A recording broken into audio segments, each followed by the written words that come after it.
you'd like to ask a question, raise your hand. We'll bring a mic. Please identify yourself and your media affiliation. Thank you.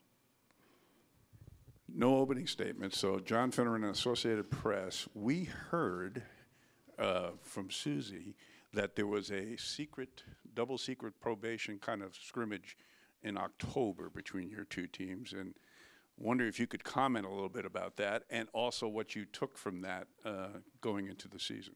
The NCAA changed the rules a few years ago, and instead of having 2 exhibition games against non-Division I teams, they allowed us to have a closed scrimmage with Division I teams. The only caveat was there was absolutely no publicity. You weren't allowed to talk about it at all, and it's been really helpful. We've done it. Actually, it's been more than 2 years because we scrimmaged Xavier when Kevin McGuff was there. So it's been a while, and I think it's really been much more helpful than the exhibition games because, obviously you get to work on things against another really good team who is going to, switch defenses and do things certain ways. It's great to have guide practice players, but nothing can really be a substitute for playing another quality opponent. So I think it's been really good for us as we've done it over the years. Were you able to take some things from the scrimmage? It was, I guess, was in October up at East Lansing. Take some of those things and tweak some of the things that you're doing now? Yeah, I mean, we're still making a lot of the same mistakes. I saw that. I thought that was the first thing I saw. It was so long ago. Obviously it was, right after just a couple weeks of practice. So it was early, but yeah, I mean, we didn't. I don't think we can look at that and say this is what we're going to face because both teams have improved a lot since then. I'm sure you watched their game yesterday against Central Michigan, which was a great Phenomenal. Game. And they've got very good balanced scoring, Michigan State does. Talk a little bit about that and what you expect from them tomorrow. I thought it was a great game to watch, great game for TV. I thought our crowd staying around really helped, and Central Michigan brought a huge crowd. So I thought the atmosphere was just like you would expect for an NCAA tournament game, very, very exciting. I think that Michigan State's they're a very balanced team. I thought Cooks off the bench was maybe their best player yesterday. McCutcheon, of course, is just so important to their team. She's a great three-point shooter. She runs the team. She gets up and really guards. She's a great defender. Jenna Allen is somebody that can stretch the defense with her threes, but she's really tough on the block as well. And then you have Kali, who maybe is their most talented player. So, I mean, they just have so many weapons. I think they're a really balanced team. And my final question, you brought up Kali. Kali's from Canada. You've had a chumwa here.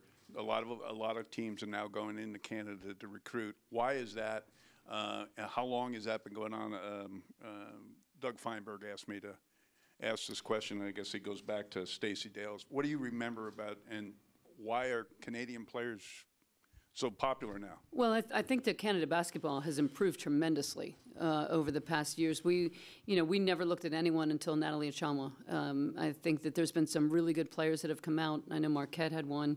Utah had a couple. They're just scattered, and you look at their national team now, and you see all the teams that they're playing for. So going across the border is a lot easier than heading overseas to a foreign country. So I think their basketball has improved. That's the biggest thing. The level they play and the way they play is it's a little different. I mean, from Natalie Achamwa's perspective, she was just so smooth and fluid and could go inside and out. They play more of an international style game, and I think that's where our game is heading. So I think it's very attractive for people to go to Canada and recruit. Just one other question. I think you're out of time. Sorry. Thanks. Where did you first, what are your memories of seeing Natalie play? Well, we saw her when we were watching Skylar play for USA Basketball down in Brazil. Neil was down there scouting. Carol was coaching Skylar's team at the time, so she was coaching at Northern Illinois at that point. So we had a couple people who were able to watch her, but Neil was very impressed with what she saw from Natalie playing on their national team, and then that's when we started following her. Anthony Anderson, South Bend Tribune. Hi, Muffet. Some people look at Michigan State and see 11 losses, but they've beaten Oregon, they've beaten Maryland, they've beaten Iowa, and 2 of those are 2 seeds. What are they doing well when they're really clicking? Because obviously they're capable. Yeah, they're incredibly talented. I think that they have really no weaknesses in terms of, they have the size, they have the guards, they have the perimeter shooting, they have the inside play. They really work hard defensively. They can score in transition. They can score in the half-court offense. So I think that they, when they're on and they're shooting the ball well, they're a really tough team to beat. And then, can you give us an update on Marina Mabry, and is everybody else, as of the moment, full tilt and ready to go? Marina's good. She practiced today, said she felt good. Abby did not practice today. She'll be a game time decision tomorrow. Good afternoon.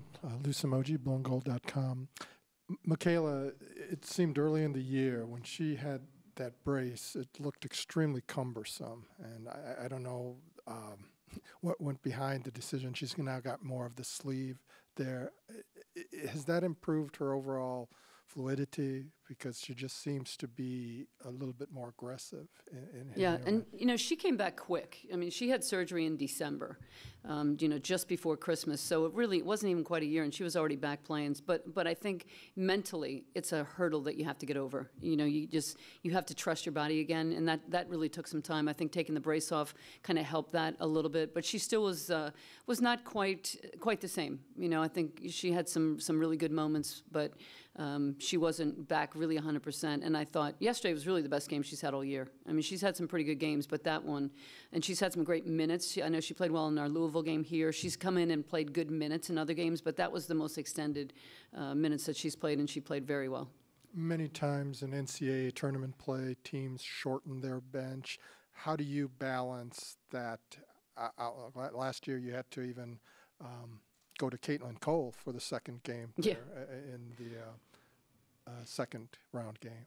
I think our bench is generally pretty short anyway. You know, I think after last year, you know, I wondered if maybe playing just 5 or 6 was really the way to go, because they get confident.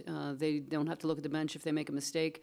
And that, obviously, we had a lot of success last year. So I wondered to myself if maybe I was subbing too much at times.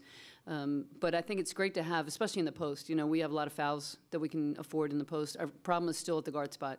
You know, we really don't have a lot of depth at the guard spot. So our bench generally is going to be shorter. I think, you know, we can play 8 people, but not for a lot of minutes.